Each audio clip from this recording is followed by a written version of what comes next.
बच्चों, आज हम केमिस्ट्री का एक नया चैप्टर शुरू करने जा रहे हैं जिसका नाम है सरफेस केमिस्ट्री। ठीक है, तो पहले कॉन्सेप्ट की बात करते हैं कि क्या है सरफेस केमिस्ट्री। तो सरफेस केमिस्ट्री केमिस्ट्री की एक ब्रांच है जिसमें हम क्या स्टडी करते हैं। हम स्टडी करते हैं सरफेस के नेचर को। ठीक है, कि सरफेस का नेचर कैसा है और सरफेस पे क्या क्या फिनोमेना होते हैं। मतलब क्या है, सरफेस का नेचर कैसा है ये तो आपको समझ में आ रहा है। फिनोमेना मतलब सरफेस पे क्या क्या होता है, कौन कौन सी घटनाएं होती हैं, कौन कौन सी प्रक्रिया होती है, उसकी स्टडी हम करते हैं सरफेस केमिस्ट्री के अंदर। तो आपको मतलब नाम से मतलब समझ में आ रहा है। डेफिनेशन देखते हैं, क्या बोलता है definition. Branch of chemistry that deals with nature of surface and the phenomena that occurs on the surface. Chemistry की वो ब्रांच जो सरफेस के नेचर के बारे में बताती है या स्टडी करती है और जो फिनोमिना हो रहे हैं सरफेस के ऊपर उसके बारे में बताती है, तो उसको हम कहते हैं सरफेस केमिस्ट्री। ठीक है, अब देखो बेटा, सरफेस केमिस्ट्री के लिए, सरफेस केमिस्ट्री के फिनोमेना के लिए एक इसेंशियल क्राइटेरिया है। क्या है वो इसेंशियल क्राइटेरिया, कि जो सरफेस है वो अल्ट्रा प्योर होना चाहिए, अल्ट्रा क्लीन होना चाहिए। ठीक, क्या कंडीशन है कि सरफेस फिनोमेना के लिए, सरफेस फिनोमेना क्या होता है अभी बताऊंगा। सरफेस फिनोमेना के लिए जो सरफेस है वो अल्ट्रा क्लीन होना चाहिए, बहुत साफ होना चाहिए, बहुत ज्यादा ही साफ होना चाहिए। तो इसके लिए हम क्या करते हैं, हाई वैक्यूम जनरेट करते हैं। कितने का, कितने प्रेशर होता है, 10⁻⁻8 से लेके 10⁻⁹ पास्कल तक। इस तरीके से इस हाई वैक्यूम से हम क्या करते हैं, प्रेशर क्रिएट करते हैं और ये प्रेशर क्या करता है, सरफेस को अल्ट्रा क्लीन बनाता है, बिल्कुल साफ कर देता है। और जब साफ हो जाएगा तो सरफेस फिनोमेना होगा। अब सरफेस फिनोमेना जो पहला है उसको कहते हैं एडसॉर्प्शन। जो आपको पढ़ना है, ये पहला टॉपिक है, एडसॉर्प्शन। एब्जॉर्प्शन नहीं बोल रहा हूं मैं, क्या बोल रहा हूं, एडसॉर्प्शन। एडी, ध्यान देना, एडी, एडसॉर्प्शन। तो एनसीईआरटी क्या बोलता है इसके बारे में, एनसीईआरटी की डेफिनेशन क्या है, accumulation of molecular species at the surface rather then in the bulk of solid और लिक्विड। अकुमुलेशन का मतलब होता है बेटा इकट्ठा होना।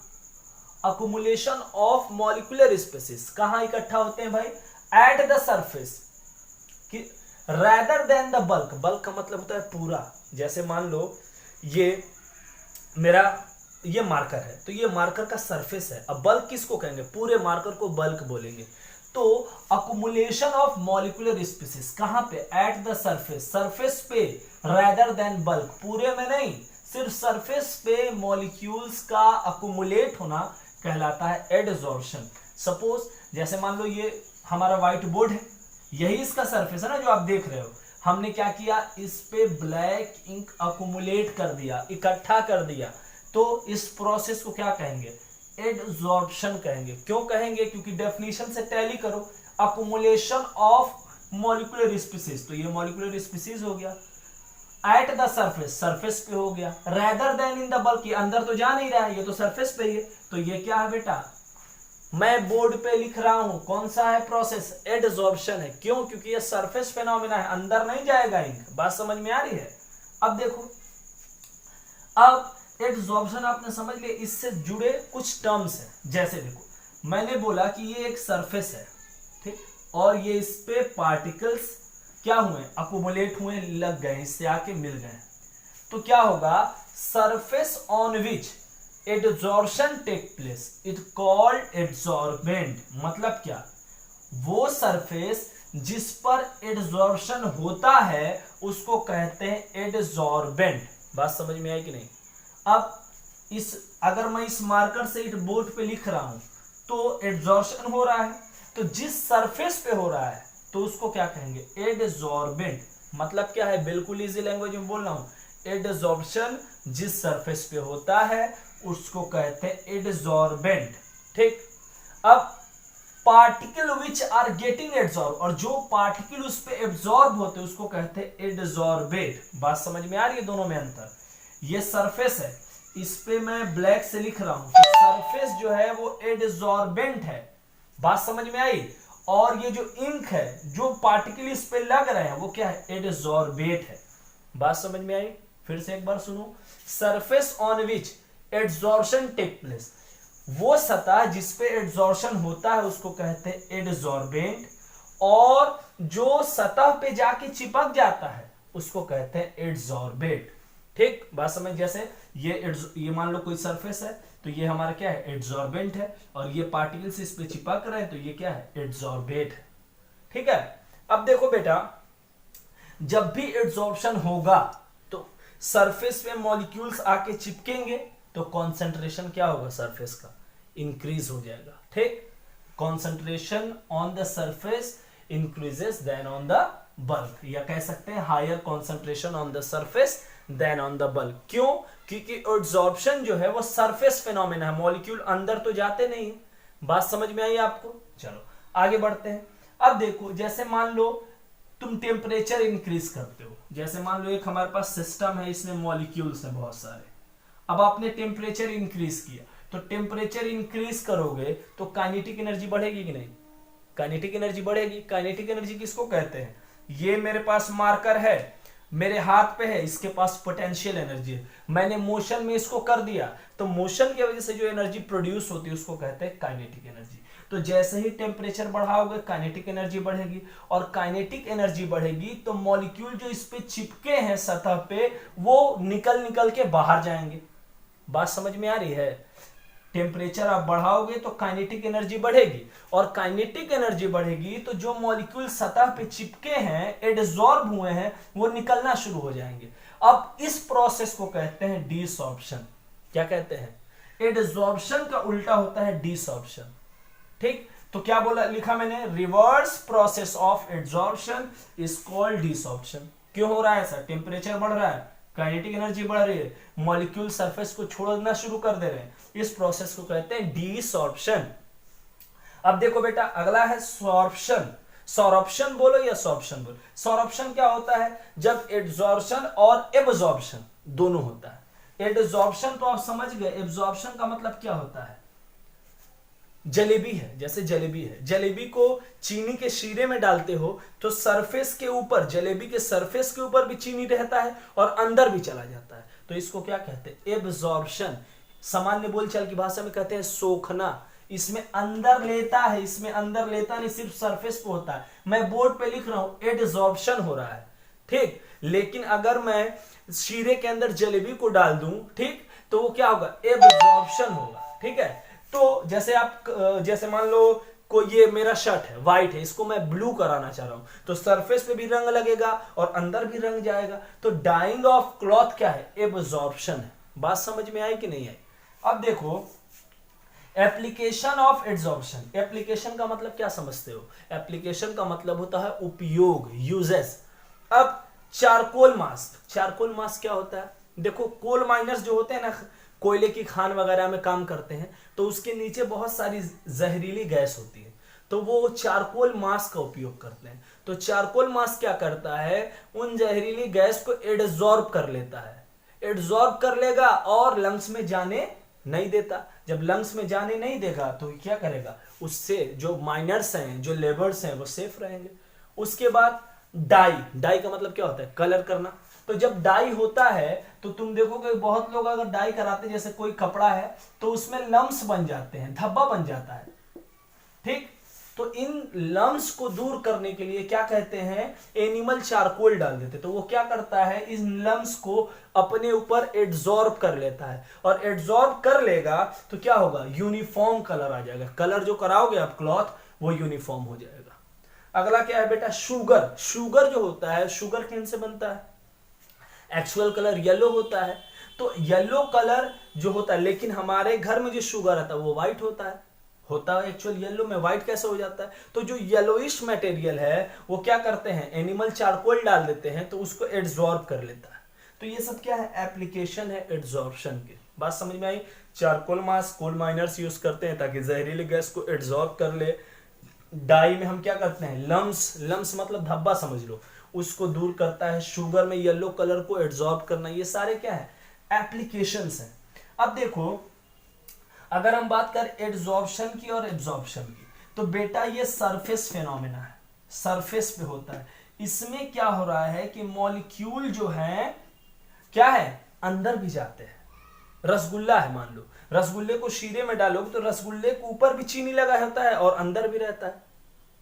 तो हमने क्या देखा, हमने बेसिक चीजें देखी अभी, क्या कि सरफेस केमिस्ट्री क्या है। हमने देखा एडसॉर्बेंट किसको कहते हैं, तो एडसॉर्बेंट क्या है, सरफेस, जिस सरफेस पे एडसॉर्प्शन हो रहा है उसको एडसॉर्बेंट कहते हैं। एडसॉर्बेट किसको कहते हैं, सरफेस पे जो आके लग रहा है, ठीक, उसको एडसॉर्बेट कहते हैं। टेम्परेचर बढ़ाओगे काइनेटिक एनर्जी बढ़ेगी, molecule will start living the surface, molecule surface को छोड़ेंगे और इस प्रोसेस को क्या कहते हैं, डिसॉर्प्शन।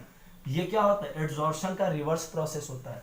अगर किसी में एडसॉर्प्शन और एब्जॉर्प्शन दोनों होगा तो इसको क्या कहेंगे, सॉर्प्शन कहेंगे। एप्लीकेशन क्या है, चारकोल मास्क आप जानते हो, डाई जानते हो, शुगर जानते हो। चारकोल मास्क क्या करता है, पॉइजनस गैस को एडसॉर्ब कर लेता है, ठीक। सरफेस केमिस्ट्री के लिए एसेंशियल क्राइटेरिया क्या है कि surface should be ultra clean. कैसे करते हैं अल्ट्रा क्लीन, अल्ट्रा क्लीन करते हैं हाई वैक्यूम से। हाई वैक्यूम देने से सरफेस क्या होता है, अल्ट्रा क्लीन हो जाता है। बात समझ में आई आपको। अब थोड़ा देखते हैं basic difference between the adsorption and absorption, ठीक है। उसके बाद बात करेंगे कि टाइप्स क्या है इसके, ठीक है, एडसॉर्प्शन होता क्यों है, इसके मैकेनिज्म क्या है। तो चलो अब देखते हैं कि what are the basic difference between absorption and adsorption, ठीक है। चलो देखो बच्चों, अब बात करेंगे difference between adsorption and absorption, ठीक। पहला पॉइंट क्या है एब्जॉर्प्शन में, एब्जॉर्प्शन बल्क फिनोमेना है। बल्क फिनोमेना का मतलब क्या है, जैसे मान लो हमारे पास एक कंटेनर है, ठीक, अभी मैंने बताया, जैसे मान लो हमको जलेबी बनाना है, तो जलेबी को जैसे ही इस कंटेनर में रखोगे, इसमें क्या है, शुगर सॉल्यूशन है, तो जलेबी क्या करेगी, शुगर को अंदर भी ले लेगी और इसके सरफेस पे भी आ जाएगा। पूरी जलेबी में क्या होगा, जो शुगर का सॉल्यूशन शीरा है फैल जाएगा, यानी ये बल्क फिनोमेना है, पूरे सरफेस में होता है। मार्कर से मैं इस पे लिख रहा हूं, ये सरफेस फिनोमेना है, सिर्फ सरफेस पे है। इंक जो है वो सिर्फ सरफेस पे है। तो एडसॉर्प्शन सरफेस है, एब्जॉर्प्शन बल्क है। अब इसमें क्या है कि इसमें यूनिफॉर्म डिस्ट्रीब्यूशन होता है, जो मॉलिक्यूल्स है उसका यूनिफॉर्म डिस्ट्रीब्यूशन होता है। यूनिफॉर्म का मतलब क्या होता है, देखो, यूनि का मतलब होता है सेम और फॉर्म का मतलब होता है रूप। जैसे ये मेरा शर्ट है, ये ड्रेस है, लेकिन स्कूल जो पहन के तुम लोग आते हो वो यूनिफॉर्म है। जैसे पुलिस का यूनिफॉर्म है, डॉक्टर का यूनिफॉर्म है। यूनि का मतलब होता है सेम और फॉर्म का मतलब होता है रूप। तो इसमें एक समान बंटवारा होता है, किसका, जो पार्टिकल आ रहे हैं इसके अंदर या इसके ऊपर, ठीक। इसमें नॉन यूनिफॉर्म होता है, ठीक है। क्यों, क्योंकि सरफेस पे ज्यादा होता है और वहां पे कॉन्सेंट्रेशन बढ़ जाती है। ये जो प्रोसेस है ना ही एक्सोथर्मिक है, एक्सोथर्मिक जिसमें हीट इवॉल्व होता है, ना ही इंडोथर्मिक है, ना ही इसमें हीट एब्जॉर्ब होती है, ना ही हीट इवॉल्व होती है। समझ भी सकते हो, जैसे मान लो स्पॉन्ज है, स्पॉन्ज को पानी के अंदर डालो निकालो तो एज इट इज रहेगा जैसा है। तो ना ही ये एक्सोथर्मिक है, ना ही ये इंडोथर्मिक है। लेकिन एडसॉर्प्शन एक्सोथर्मिक है। क्यों, हायर एनर्जी वाले जो मॉलिक्यूल्स होते हैं वो क्या चाहते हैं कि इनसे कोई मॉलिक्यूल आके जुड़ जाए। तो जब जुड़ेगा तो क्या होगा, फोर्स ऑफ अट्रैक्शन होगा। और जहां फोर्स ऑफ अट्रैक्शन है, जहां बॉन्ड बनते या टूटते हैं, ठीक, तो जुड़ेगा तो बॉन्ड बनेगा। तो ये प्रोसेस क्या है, एक्सोथर्मिक है। आपने पढ़ा होगा, शायद सुना भी होगा कि जब भी बॉन्ड बनते हैं या टूटते हैं तो या तो एनर्जी रिलीज होती है या तो एब्जॉर्ब होती है, ठीक। ये टॉपिक क्या है, मतलब ये एब्जॉर्प्शन क्या है, एक्सोथर्मिक है, ठीक है। अब इसको और क्लियर हो जाएगा जब इसका मैकेनिज्म बताएंगे। अब देखो, rate of absorption is uniform. इसमें जो एब्जॉर्प्शन का रेट है वो यूनिफॉर्म है। क्या बोला मैंने, rate of absorption is uniform. इसमें क्या होता है, नॉन यूनिफॉर्म होता है। एब्जॉर्प्शन नॉन यूनिफॉर्म होता है, इसमें पहले बहुत तेज होता है और जब सरफेस भरने लगता है तो उसका रेट स्लो हो जाता है। एक बार क्विक रिकैप देखो, एब्जॉर्प्शन जो है वो बल्क फिनोमेना है, एडसॉर्प्शन सरफेस फिनोमेना है। इसमें यूनिफॉर्म डिस्ट्रीब्यूशन होता है, एडसॉर्प्शन में नॉन यूनिफॉर्म। ये ना ही एक्सोथर्मिक है ना ही इंडोथर्मिक है, जबकि एडसॉर्प्शन एक्सोथर्मिक है। इसमें रेट ऑफ एब्जॉर्प्शन जो होता है यूनिफॉर्म होता है, इसमें rate of absorption non uniform होता है, ठीक। इसमें नॉन यूनिफॉर्म होता है। चलो अब देखते हैं बेटा कि इसके टाइप्स क्या है, इसके क्या क्या प्रकार है। किसके बेसिस पे? Depends upon force of attraction. Adsorption जो होता है वो दो तरह का होता है। क्या क्या है वो टाइप, आओ देखते हैं, समझते हैं। ठीक, ये तो समझ में आ गया होगा कि इसके बेसिक डिफरेंस क्या है। कभी कभी बोर्ड में पूछ लेता है कि इसके डिफरेंस क्या है, और ये चैप्टर बहुत आसान है, थ्योरेटिकल है, मार्क्स इससे अच्छे आ जाते हैं। ठीक है, चलो देखो बच्चों, नेक्स्ट टॉपिक है टाइप्स ऑफ एड्जॉर्प्शन। ठीक, तो टाइप्स पढ़ना है, बेसिस क्या है, उसका आधार क्या है, किस आधार पे टाइप्स पढ़ रहे हैं। Depends upon force of attraction between the adsorbate and adsorbent. मतलब क्या है, ये जो टाइप्स है वो किस आधार पे है? फोर्स ऑफ अट्रैक्शन किसके किसके बीच? एड्सॉर्बेट और एड्सॉर्बेंट। ठीक, अब देखो जो फोर्स ऑफ अट्रैक्शन है अगर वीक है तो वीक वाले को बोलते हैं wander wall force of attraction. पढ़ा होगा +1 में, wander wall force of attraction. तो जब सरफेस पे जो मॉलिक्यूल आ रहा है वीक, बहुत वीक बॉन्ड से जुड़ा रहता है, तो इसको कहते हैं फिजिकल एड्सॉर्प्शन या फिजियोसॉर्प्शन या फिजियोसॉर्प्शन। ठीक है, जब वीक बॉन्ड रहेगा, वीक, तो इसको क्या, कैसा बॉन्ड बनता है वीक के केस में? Van der Waal force of attraction. कैसा फोर्स होता है? Van der Waal force of attraction.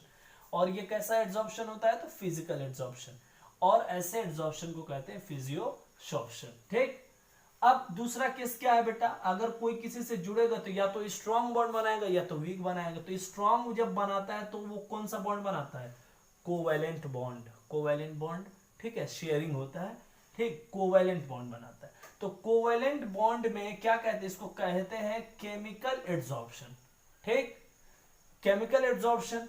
और इसको क्या कहेंगे हम? कीमोसॉर्प्शन। ठीक है, एक बार और समझो, जो टाइप्स ऑफ एड्सॉर्प्शन होता है वो दो तरह का होता है। किसके बेसिस पे? Force of attraction. किसके किसके बीच? एड्सॉर्बेट और एड्सॉर्बेंट के बीच फोर्स ऑफ अट्रैक्शन के आधार पे हम एड्सॉर्प्शन को दो भागों में बांटते हैं। एक होता है फिजिकल एड्सॉर्प्शन या, और दूसरा होता है केमिकल एड्सॉर्प्शन। इसी को हम फिजियोसॉर्प्शन और कीमोसॉर्प्शन बोलते हैं।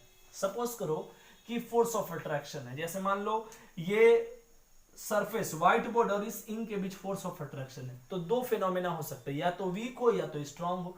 तो वीक वाला कब होता है? जब वैन डर वाल फोर्स होता है।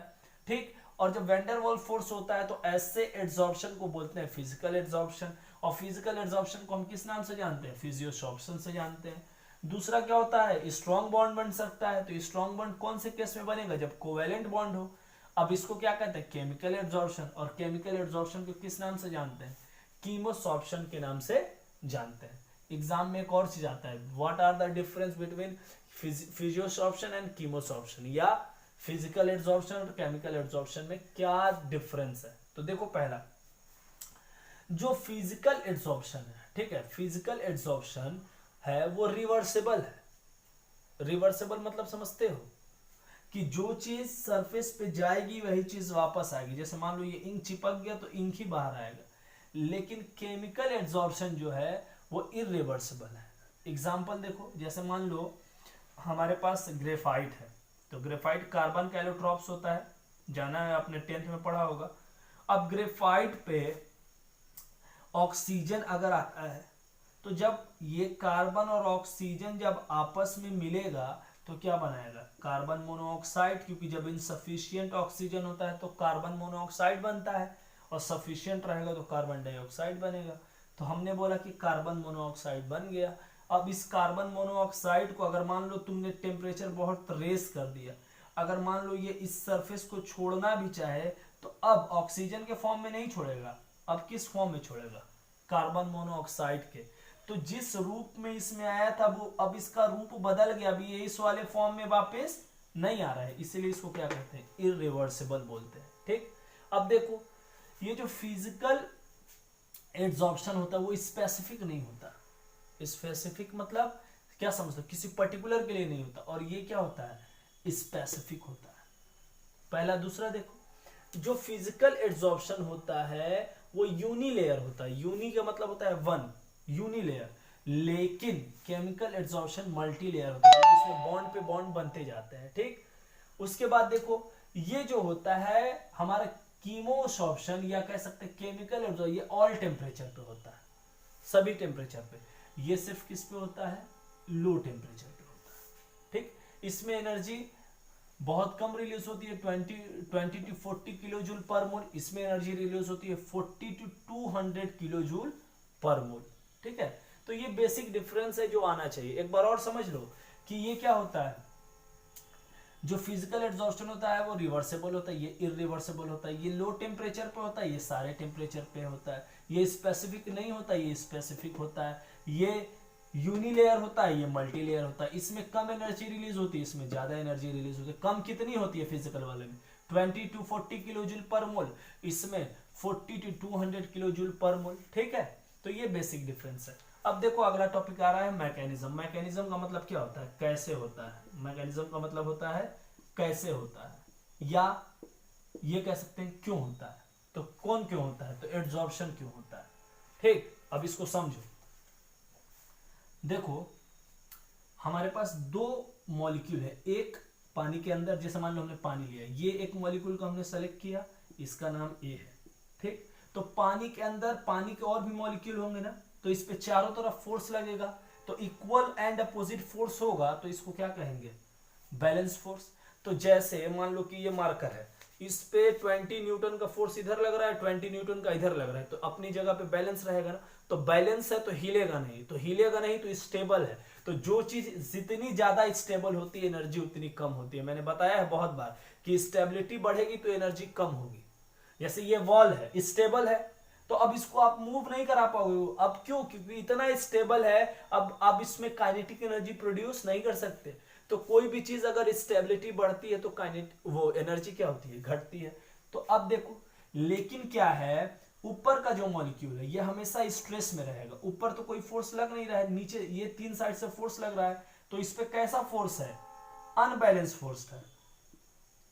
अनबैलेंस फोर्स है, या कह सकते हैं कि ये स्ट्रेस में रहेगा हमेशा।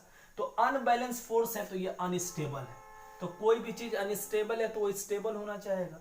तो स्टेबल होने के लिए क्या होगा, अब स्टेबल होने के लिए अब इधर से अगर एक और मॉलिक्यूल आ जाए तो उससे जुड़ जाएगा, तो ये स्टेबल हो जाएगा, बैलेंस फोर्स हो जाएगा।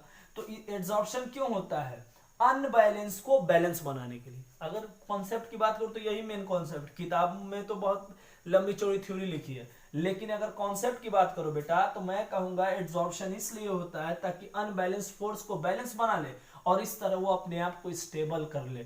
क्योंकि हर आदमी, हर व्यक्ति, हर एटम, हर परमाणु, हर मॉलिक्यूल चाहता है स्टेबल होना। तो ये क्यों हो रहा है ऐसा मैकेनिज्म, क्या आप समझे आपने, कि ये स्टेबल होना चाहता है। क्यों स्टेबल होना चाहता है, ताकि एनर्जी इसकी क्या हो, लो हो जाए और यहां से वहां वो भटके ना। तो ये क्या था, मैकेनिज्म था। बात समझ में आई आपको। तो टाइप्स ऑफ एड्सॉर्प्शन और मैकेनिज्म ये था। ठीक है, मैकेनिज्म का मतलब कैसे होता है या क्यों होता है। ठीक है।